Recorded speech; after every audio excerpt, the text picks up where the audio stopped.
The continuous evidence chain from the initial tree line indicator to contact. All right, Decker, let's move. Accuracy.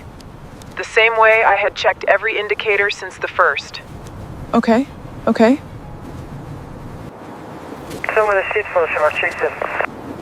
She's the one. She's the one who found us?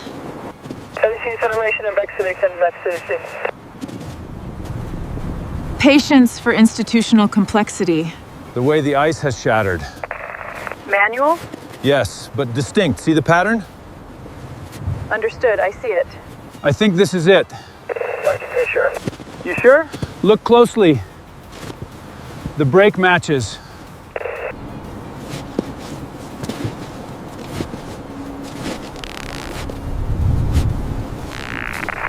The truth was being recorded. I've seen authority recalculate before. The branch was on the ground, not buried, not hidden. Lying at the edge of the tree line where the snow had compressed overnight and the wind had not touched it. A single limb, snapped clean at the joint, the pale interior wood still bright against the white. She was already on one knee beside it when Major Alan Decker walked into the search corridor. He had a tablet in his left hand. The drone feed was running. Infrared, terrain overlay. The full grid they had been working since hour 6 of the 72-hour disappearance window. 4 Delta Force operators. Last confirmed position.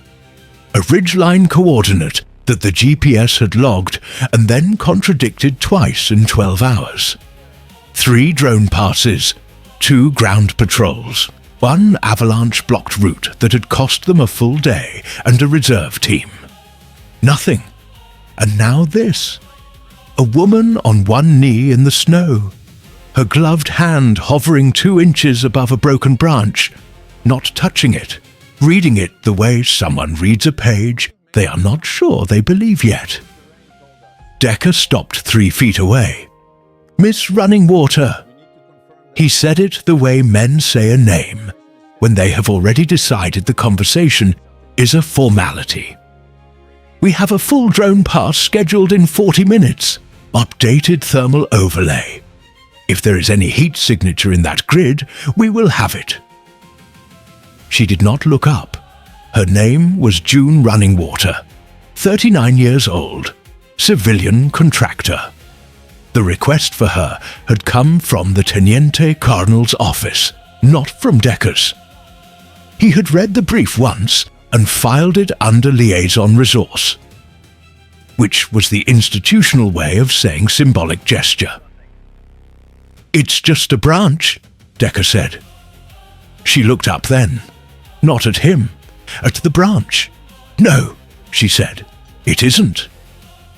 She stood without dusting her knees. That was the first thing Lieutenant Colonel Raymond Ash noticed when he came up behind Decker. She stood the way people stand when the ground has already told them what they needed, and they are simply filing the answer away. No hesitation, no performance. She tucked the information somewhere behind her eyes and turned to face the tablet in Decker's hand. "Can I see the grid?" Decker held it out. Not as an offer, as a demonstration. This is what real information looks like. She studied it for 11 seconds. Ash counted. He had been counting things since hour 48, when the pattern stopped making sense and the counting was the only discipline he had left. "Your last confirmed thermal pass." She pointed to a cluster of elevation lines in the northwest quadrant. "What time was that?" 14:22 yesterday. Wind direction at that altitude. Decker looked at the tablet. Northwest, 12 to 15 knots. She handed it back. "Then this grid is wrong. The drift pattern from that wind pushes any residual heat signature southeast by 40 to 60 meters over 12 hours. You've been running passes on a displaced reference point. Decker took the tablet back slowly. This isn't matching the thermal signature. But the boot prints are fresh, Major. Look at the insulation. We cross-referenced with GPS last known. The GPS logged 2 contradictions in 12 hours. You said so in the brief. She was already looking back at the tree line. The branch is white pine. The interior wood has been exposed for less than 36 hours. The oxidation hasn't started. The snap angle is downward and inward, which means something moving at speed hit it from the northwest side at approximately shoulder height. She paused. 1.4 meters. Average load-bearing height for a man in full kit moving fast through brush. The rattle of wind through the upper canopy. Ash had not moved. "She's saying they came through here," he said, not a question. "I'm saying one of them did."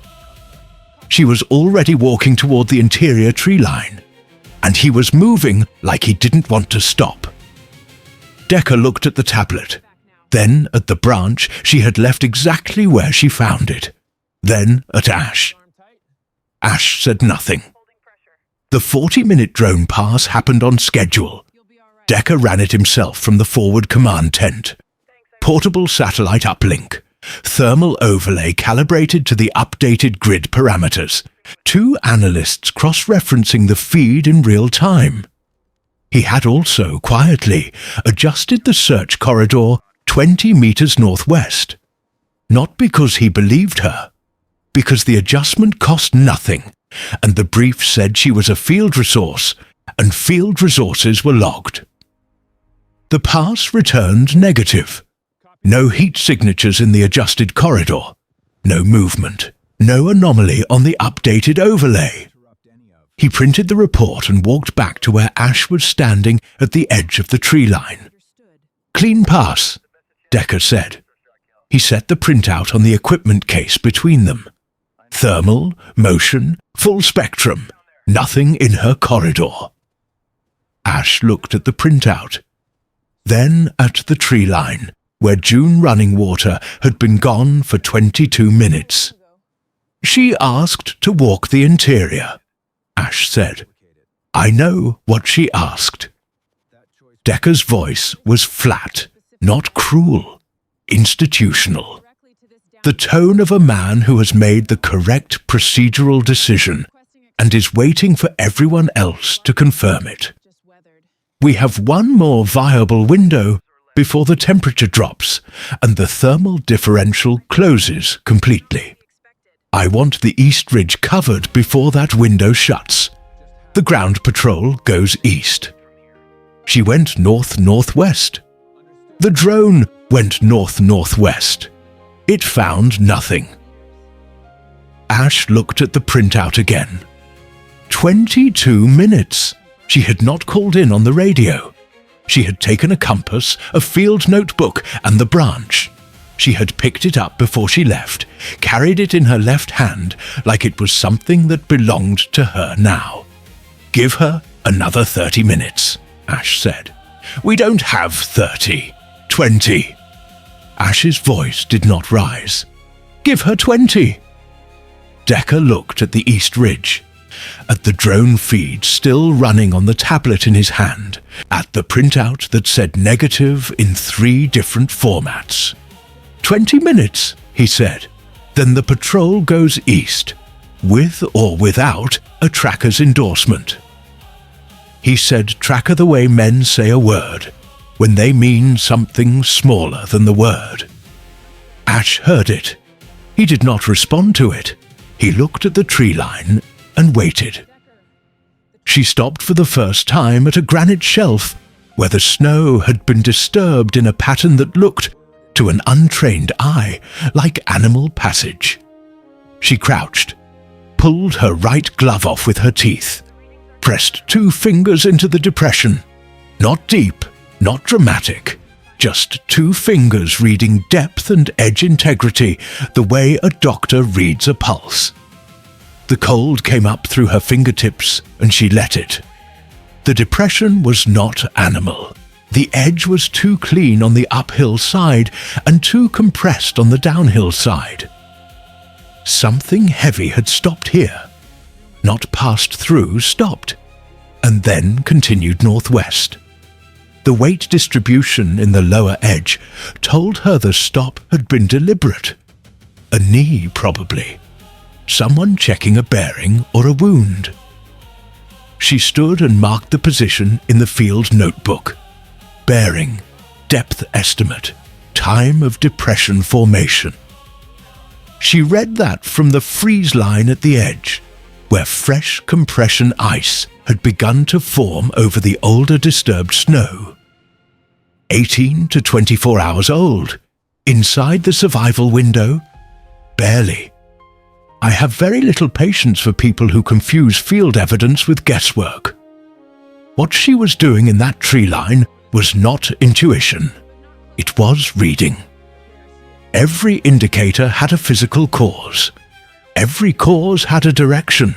The only thing that separated her from the drone overhead was that the drone could not feel the difference between compressed snow and undisturbed snow at contact depth.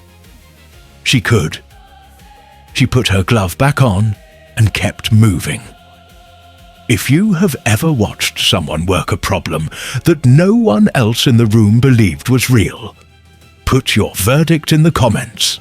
Tell me at what point the room should have stopped arguing and started following. Ash followed at 15 meters. He had not announced that he was following. He had simply started walking when she left the second time, and she had not told him to stop, which he took as permission. She set a pace that was not fast, but was completely without hesitation. Each step placed with a precision that had nothing to do with caution, and everything to do with not disturbing what she was reading. He watched her hands. She stopped twice in the first 400 meters. Both times she crouched, read something in the snow or on a branch, or in the angle of broken undergrowth, and made a notation in the field book. Both times she stood and continued without explaining. He did not ask. He had been in enough field situations to know that the worst thing a senior officer can do when someone competent is working is interrupt the work with a request for translation. The third stop was different. She did not crouch. She stood completely still at the edge of a natural windbreak. A cluster of spruce trees so dense that the snow beneath them was almost dry. And she looked up, not at the trees, through them, at the ridgeline above, where the terrain compressed into a narrow, northwest-facing channel between 2 granite shoulders. "There," she said. Ash followed her eye line. He saw rock, snow, the grey-white compression of a mountain pass in winter. "I don't see anything," he said. "No." She was already writing in the field book. But something came down through that channel fast. Look at the snow loading on the left granite face. She pointed. The drift pattern is interrupted at 2 points. Something moved through that gap and disturbed the accumulation. Wind alone doesn't do that. Wind follows the channel. This broke across it. Ash raised his field glasses, studied the granite face. The drift interruption was there, subtle, the kind of thing that existed in the landscape the way most evidence exists. Visible only once someone has told you where to look. "How long ago?" he said. 30 to 40 hours. She closed the notebook. They're past that ridgeline. At least 2 of them made it through the channel. His radio crackled. Decker's voice. "Ash, 18 minutes, status." Ash looked at the ridgeline, at June running water, who was already moving toward the base of the granite channel without waiting for his answer. "Continuing assessment," he said into the radio. "Stand by." A pause on the other end that lasted exactly long enough to communicate everything Decker thought of that answer. Then, copy. The photograph took 4 seconds to transmit. Ash had taken it with the field camera, not his phone, the actual documentation camera that the unit carried for evidence preservation, because something about the way she was standing over the depression in the snow at the base of the granite channel told him that this was going to matter later, and he did not want to explain why he had used a phone. The depression was not a footprint. It was a pressure pattern, the kind left by a man who has gone down on one knee in deep snow and stayed there long enough for body heat to begin differentiating the compression layers. Beside it, 2 handprints, the right one deeper than the left. Someone supporting weight on the dominant side, which meant the left side was compromised. She had not touched it. She had simply stood over it, oriented herself to the bearing she had already established in the field book, and said, "One of them is injured, left side." They stopped here to redistribute load, probably transferred weight to a second man. You're looking for 2 men moving together, and 2 men moving separately. The pair is slower. Ash photographed the depression from 3 angles. Then he transmitted. The photograph landed on the tablet in the forward command tent 30 seconds later. One of the analysts pulled it up. Then the second analyst leaned in. Then neither of them said anything for a moment that was long enough for Decker to notice. "What is that?" Decker said. Not a question. "Knee impression," the first analyst said, "plus bilateral handprints. Pressure differentiation on the right suggests." "I can see what it suggests." Decker took the tablet, studied the image. The channel behind the impression was clearly defined. The bearing from the original branch to this point was a clean northwest line. No deviation, no branching, no ambiguity. He did not transmit back to Ash for 43 seconds. Ash counted. When the radio opened, Decker's voice had the particular flatness of a man recalibrating without announcing the recalibration. "What's her current bearing?" he said. "Northwest, continuing up the channel." Another pause. Shorter. "Keep the line open," Decker said. He set the tablet down. He did not look at the analysts. He looked at the drone feed. Still running, still returning nothing in the northwest corridor. And he said nothing at all. That silence was the first honest thing he had said since the branch. Decker sent the East Patrol at the 48-minute mark. He did not announce it as a decision against her. He framed it as parallel coverage, standard search protocol, 2 vectors, maximum terrain saturation. The East Patrol had 4 men, a dog handler and a thermal scanner mounted on a sled that the unit had requisitioned specifically for this operation. It was the right equipment. It was the right team. It was, by every institutional metric available to him, the correct call. He logged it that way in the mission record. What he did not log was the 43 seconds of silence after the photograph, or the fact that he had looked at the northwest bearing 3 times before signing the East Patrol order. Or that when Sergeant Tillman, the lead on the East Patrol, had asked for a target grid, Decker had given him one without looking up from the drone feed. Because looking up would have required him to look at the photograph still open on the second analyst's tablet. The East Patrol moved out at a pace that suggested confidence. Ash watched them go from the base of the granite channel. His radio was open. June Running Water was 40 meters above him on the channel approach, moving at the same unhurried, precise pace she had held since the tree line. She had not acknowledged the sound of the East Patrol departing. She had not acknowledged much of anything except the terrain in front of her. "Major." Ash keyed the radio. "You have 2 assets now. What's the coordination protocol if one vector produces contact?" "A beat. Standard consolidation. Whichever vector confirms contact holds position and signals. The other vector redirects." "Copy." Ash looked up the channel. "And if the northwest vector produces indicators before contact, physical evidence, not thermal, what's the documentation threshold for redirecting the East Patrol?" The pause this time was longer.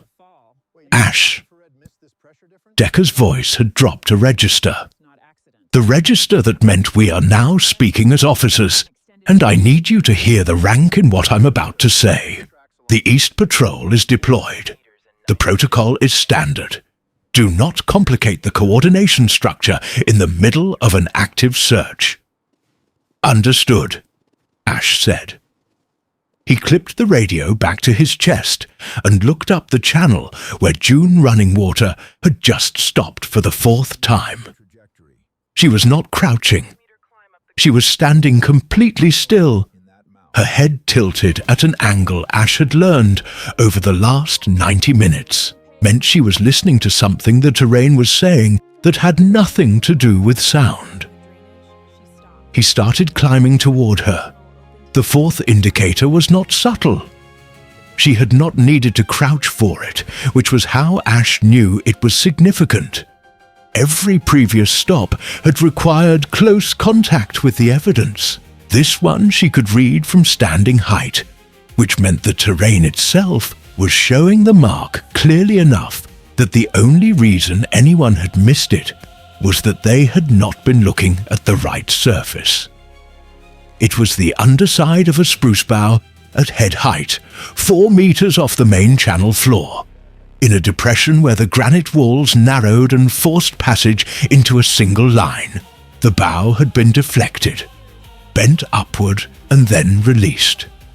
And when it had released, it had deposited a clean line of disturbed snow crystals on the granite face beside it. The crystals had partially refrozen in the subsequent temperature drop, which fixed the pattern in place like evidence in glass. She photographed it herself this time. Then she pointed to the fixed crystal line. This bough was hit by a pack, or a rifle stock, something above shoulder height, moving northwest, moving fast. The crystal fix puts this at 20 to 28 hours ago. She traced the crystal line with her finger without touching it. The compression angle here, she pointed to the bow's deflection point, tells me the person who hit it was not ducking. They were upright and moving at pace. That means they were not injured. One of the uninjured too, Ash said. Leading, probably navigating. She stepped back from the bow and looked up the channel. The injured pair are behind, moving slower, but the leader knows where he is going. This isn't random movement. He chose this channel deliberately. Ash looked up the channel. The granite walls closed to perhaps 3 meters across at the top, before opening onto what the topographic map showed as a shallow bowl.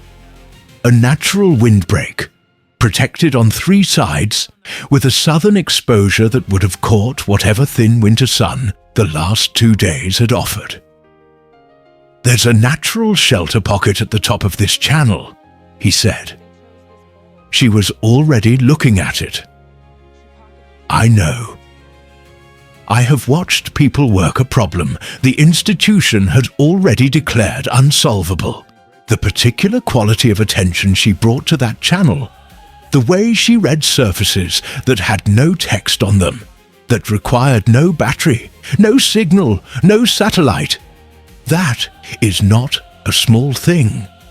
It is a discipline that takes a lifetime to build and about 45 seconds to dismiss.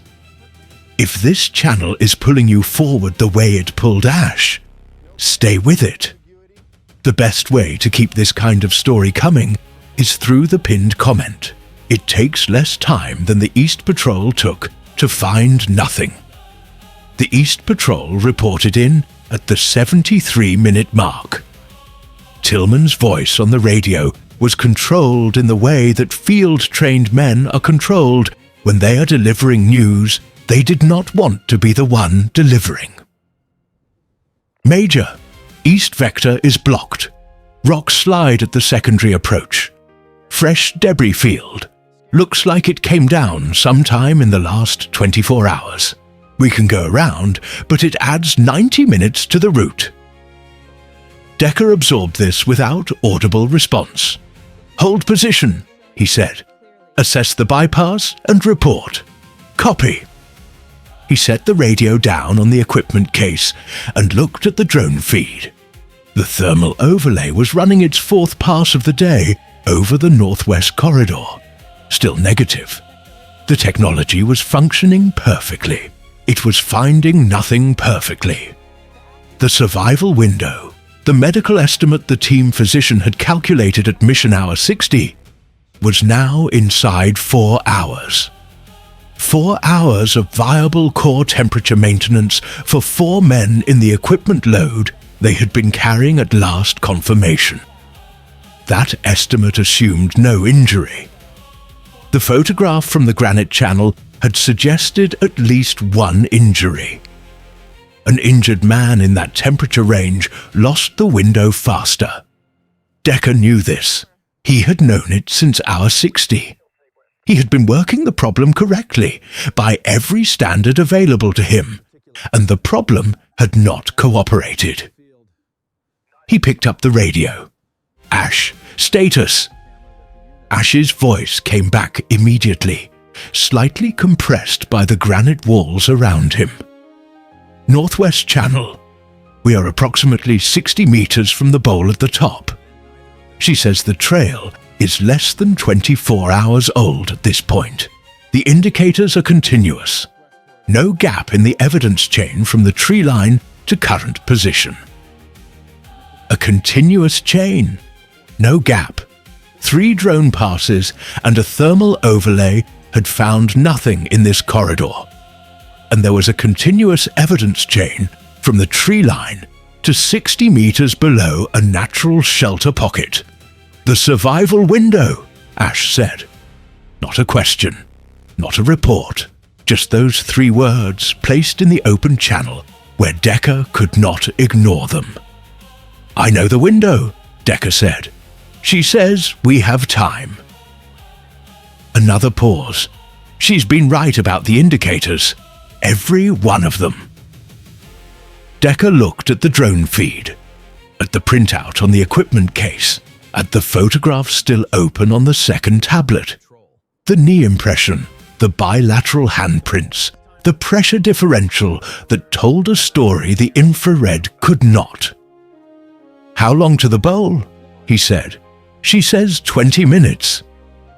Decker did not respond immediately. When he did, his voice had lost the register of rank. It had not gained anything warm. It had simply become the voice of a man doing the calculation correctly for the first time since the branch. Move, he said. She stopped at the mouth of the bowl, not because the terrain told her to stop, because she needed Ash to see what she was about to show him before they moved another meter, and she needed him to see it in the right order. The way you read evidence, which is the same way you read anything that matters. From the beginning, not from the conclusion. She reached into the left cargo pocket of her field jacket and took out the branch. Ash recognized it immediately. The original branch. The one Decker had called just a branch at the tree line, 400 meters and 90 minutes behind them. She had carried it the entire route, through the granite channel, past the 4 indicators, up the 40-meter climb to this mouth, without mentioning it once. She held it at the angle she had found it, broken end forward, the pale interior wood catching the flat winter light. Then she turned and pointed to a white pine at the left edge of the bowl's entrance. 3 meters tall, the lower branches compressed by decades of snowpack into tight horizontal planes.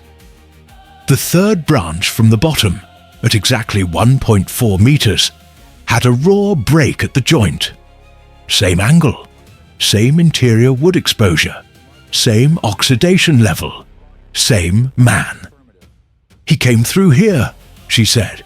"Same individual, same pace, same load, same direction.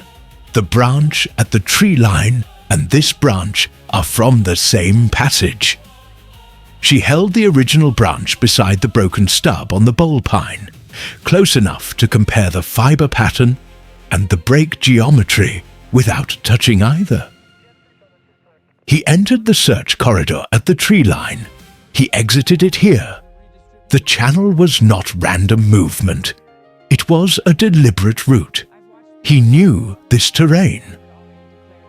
Ash looked at the 2 breaks, at the identical angles, at the interior wood on both, equally bright, equally unoxidized.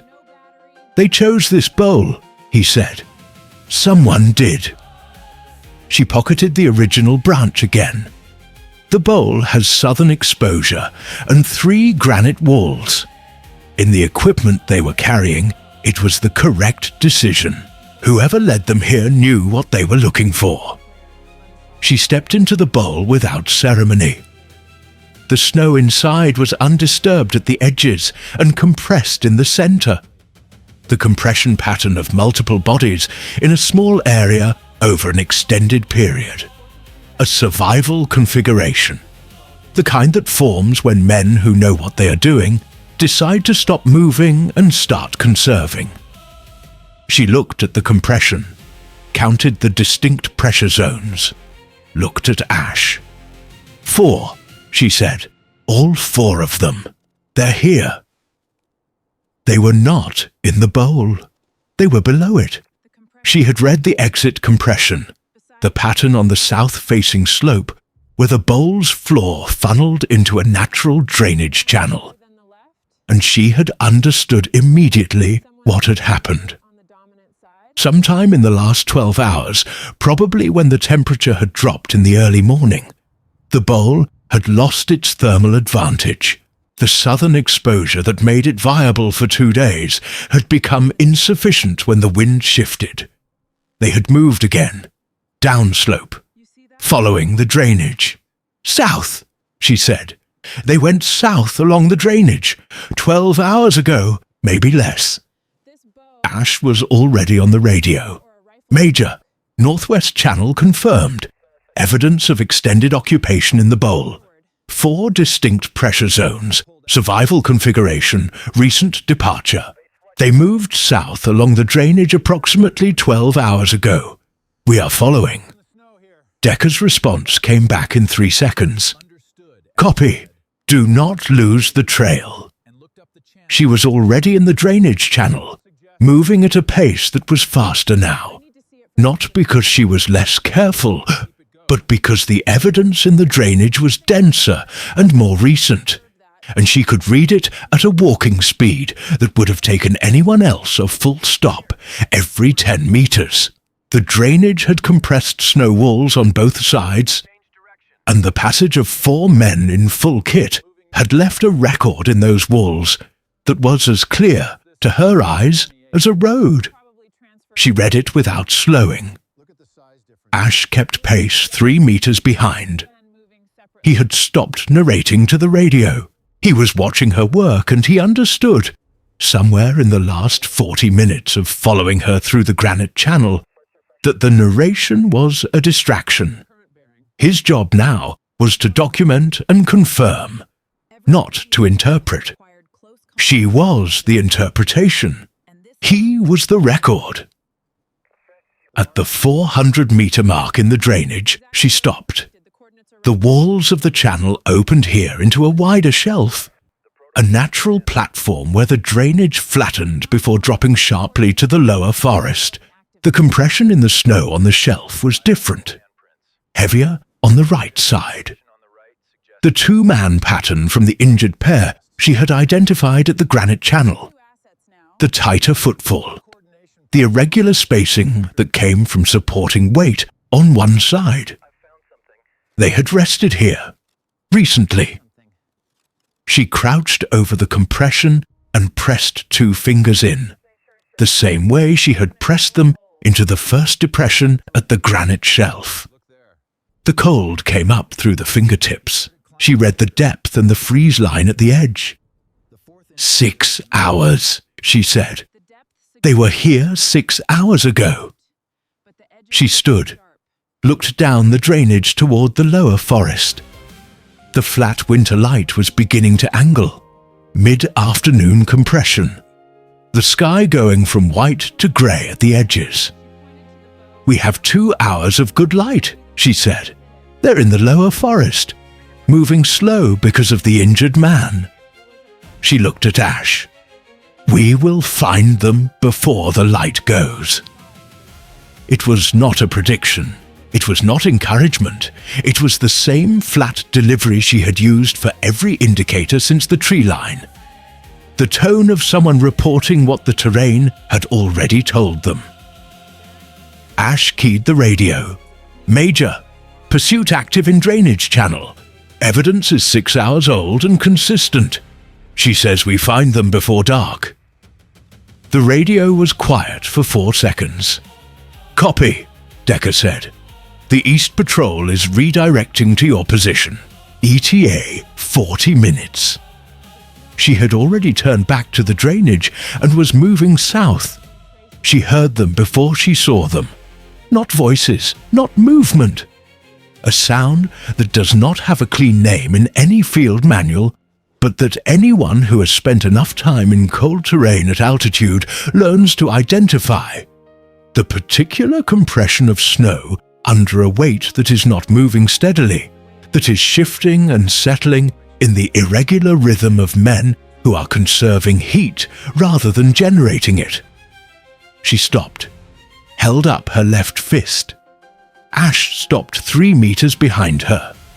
She pointed to a cluster of blue spruce at the lower edge of the drainage shelf, dense enough to have created a pocket of still air, protected from the northwest wind by the drainage wall behind them, with enough canopy overhead to have suppressed the snow accumulation and left a relatively dry floor, a survival pocket that no drone would have identified as significant, because from above it looked like undifferentiated forest canopy.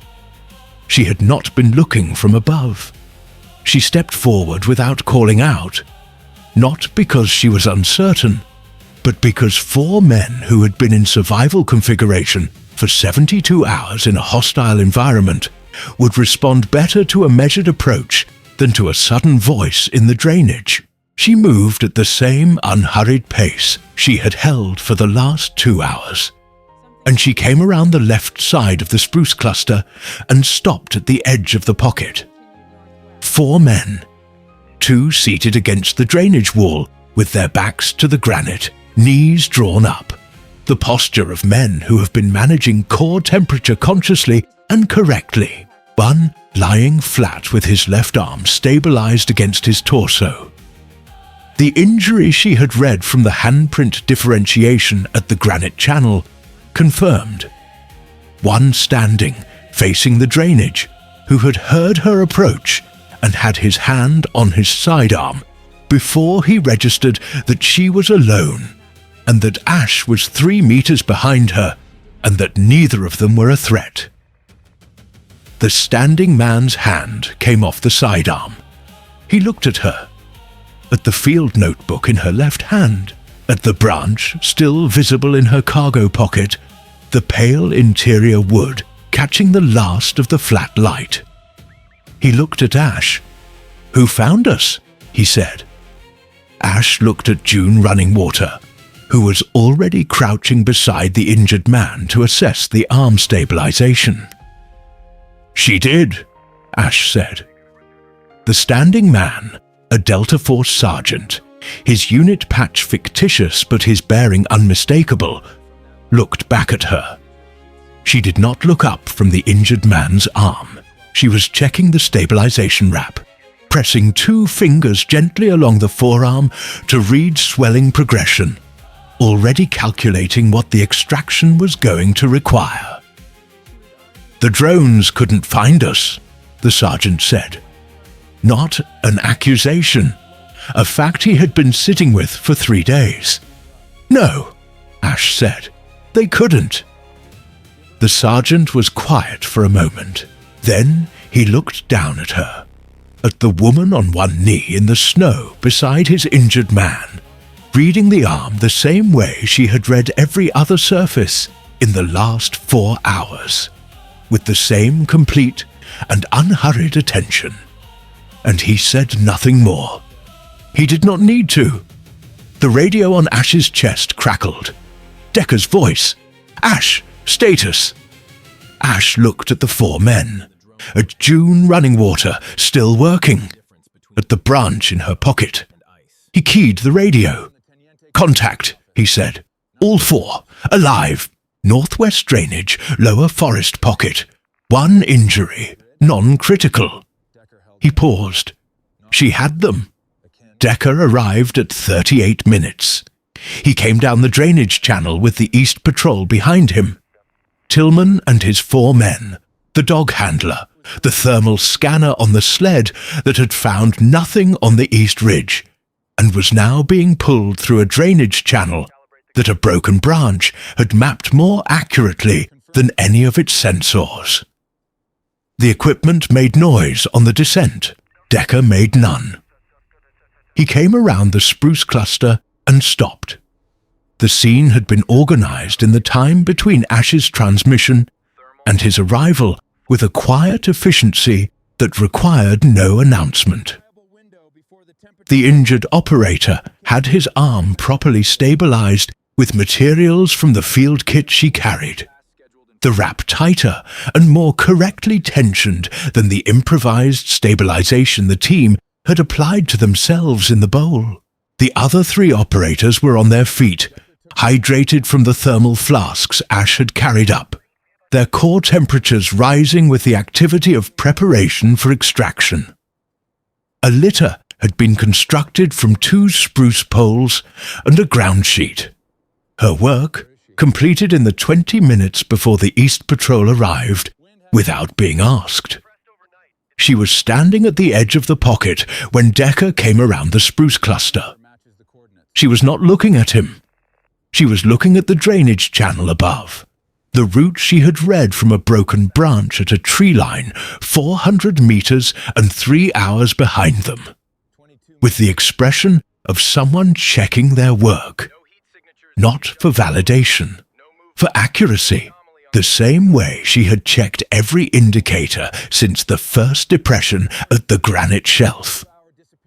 Decker stopped 2 meters from her. He looked at the 4 operators, at the litter, at the stabilization wrap on the injured man's arm, at Ash, who was standing to the left of the pocket entrance with his field notebook open and his radio clipped and his expression carefully neutral, in the way that men are carefully neutral when they are waiting to see if the correct thing is going to happen, without being forced. Decker looked at the branch in her cargo pocket. The pale interior wood was still visible above the pocket edge.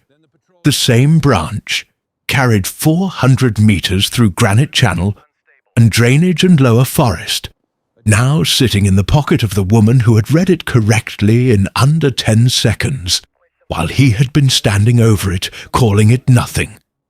He said, "How?" Not how did you find them? Not what was the method, just how.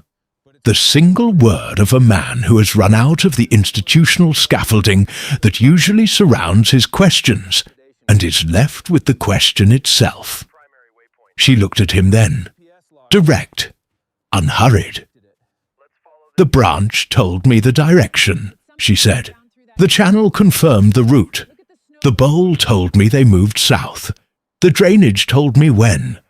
The spruce pocket was the only viable shelter on the south slope, with that exposure and that wind protection." She paused. "The terrain told me. I listened to it." Decker said nothing. The East Patrol stood at the drainage entrance behind him. Tillman, who had spent 40 minutes navigating a rockslide bypass to reach a location that had been correctly identified from a tree line 3 hours ago, was looking at the thermal scanner on the sled with an expression that the scanner did not deserve, but was receiving anyway.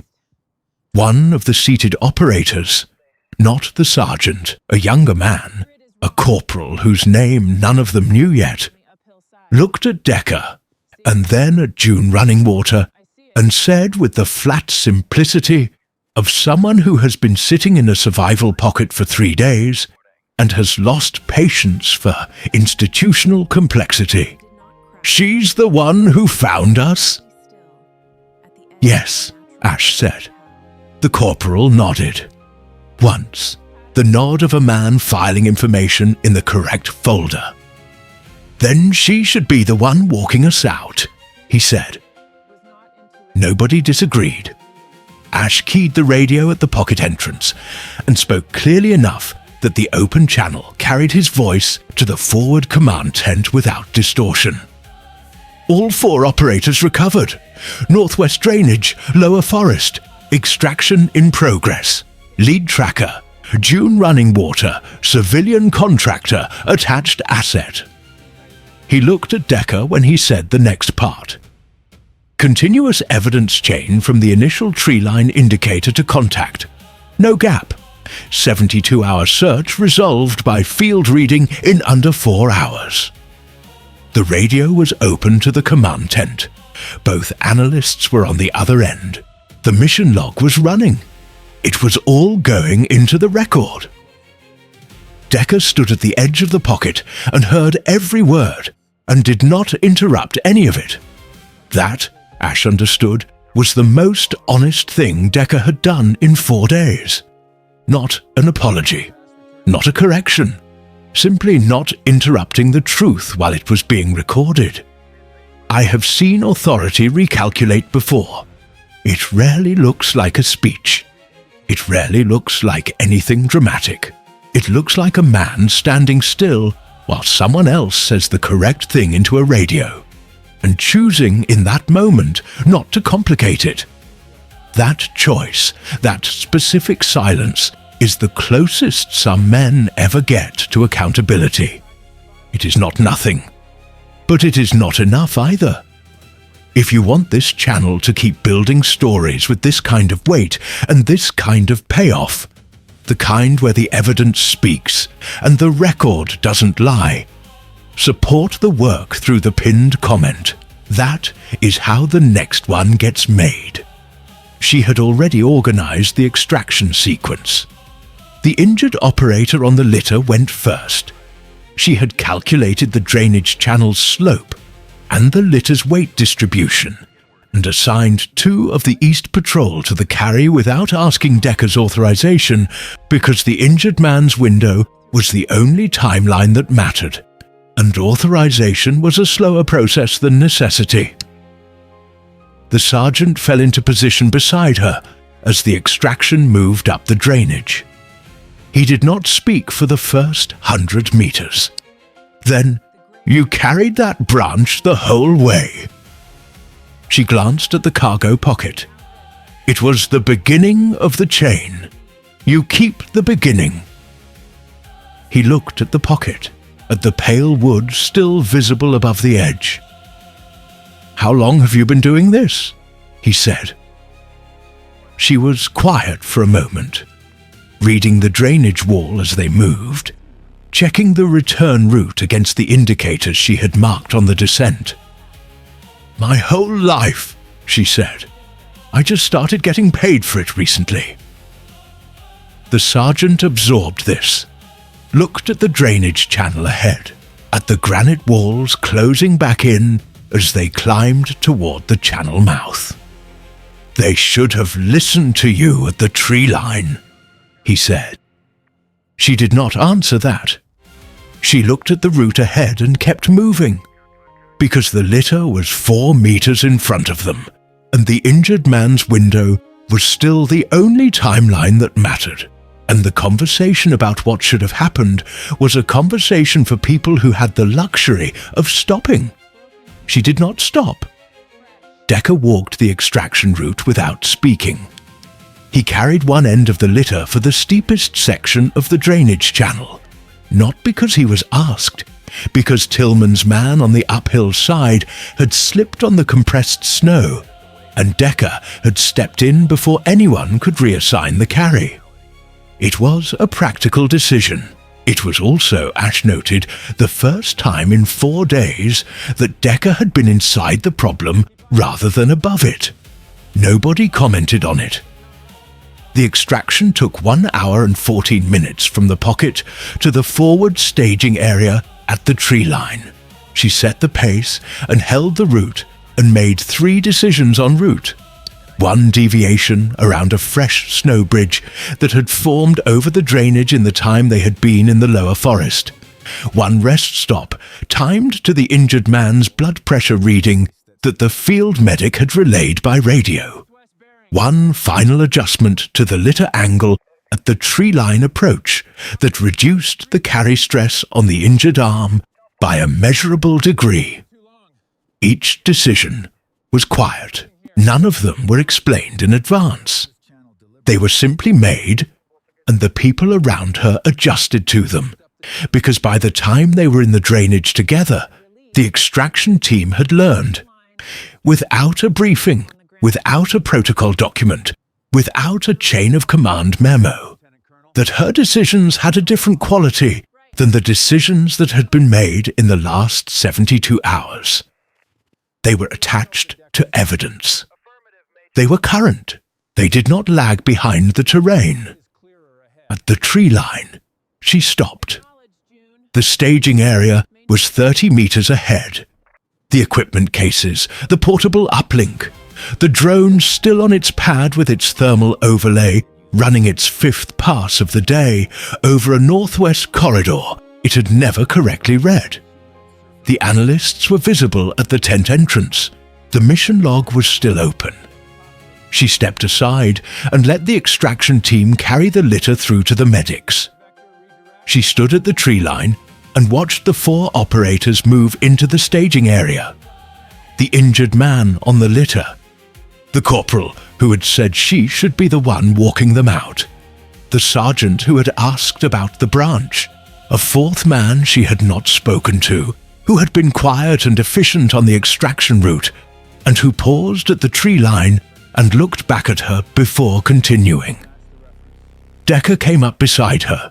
He stopped, looked at the staging area, at the drone on its pad, at the analysts closing the mission log. He turned to face her. Whatever he was going to say, and Ash, who was 4 meters behind, would later be unable to reconstruct the precise intention of what Decker's face was doing in that moment. Whether it was apology or acknowledgement, or something more institutional, and therefore less honest, she did not wait for it. She was already looking at the tree line, at the spot where she had been on one knee that morning, 4 hours and 22 minutes ago, her gloved hand 2 inches above a branch that a man with a drone tablet and a thermal overlay had called nothing. She reached into her cargo pocket and took out the branch. She held it for a moment. The pale interior wood, the clean break, the angle that had told her everything the satellite could not. And then she turned and held it out to Ash. Not to Decker, to Ash. "For the record," she said. Ash took the branch with both hands. Not one hand. Both. The way you receive something that has weight beyond its physical measure. He looked at it for a moment.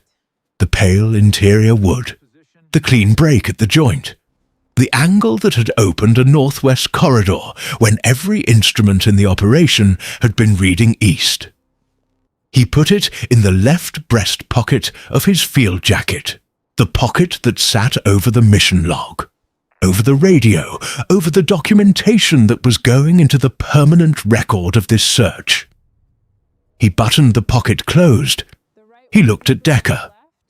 Decker was looking at the branch-shaped outline in Ash's pocket, at the slight resistance of the fabric where the break end pressed against the button, at the fact that the object he had dismissed at 7:43 that morning was now going into the permanent record of a 72-hour search that his drones, his patrols, his thermal overlays, and his east vector had failed to resolve. Ash said, "It found them before anything else we had."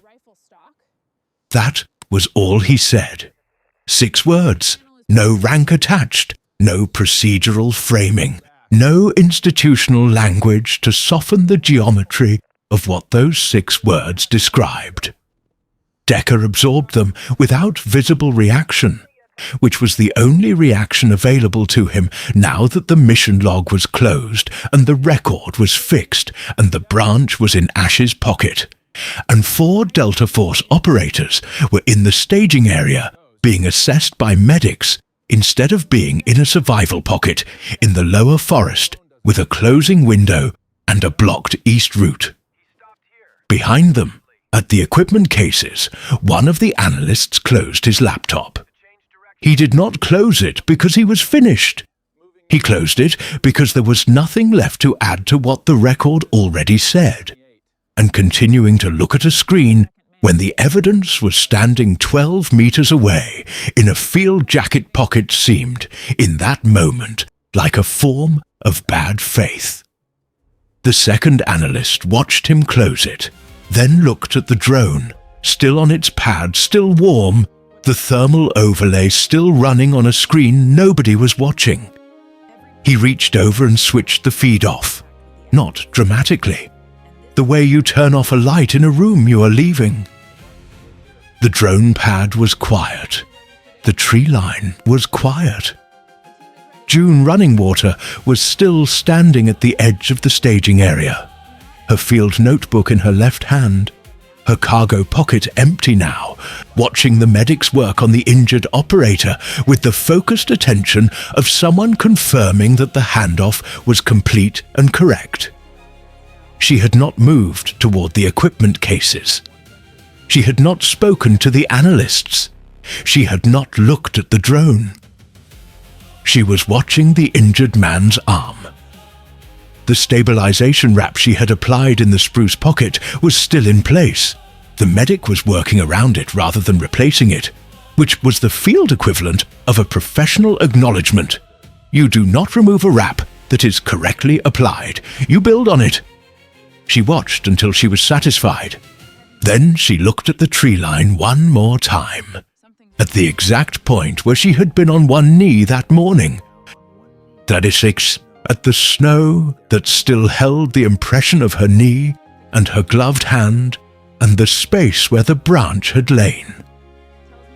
And she turned away from it, not toward Decker, not toward Ash, toward the tree line on the far side of the staging area, where the terrain opened back into the mountain forest, and the afternoon light was going grey at the edges, and the snow held no impressions at all yet, because no one had walked there yet today.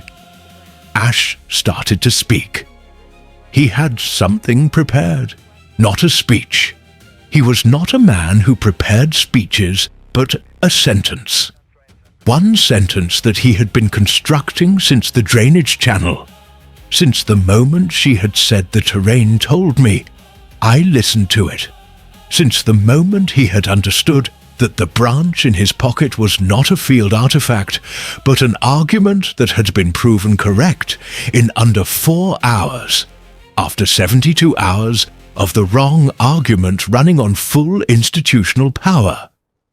He had one sentence for her. He said it to her back because she was already facing the far tree line.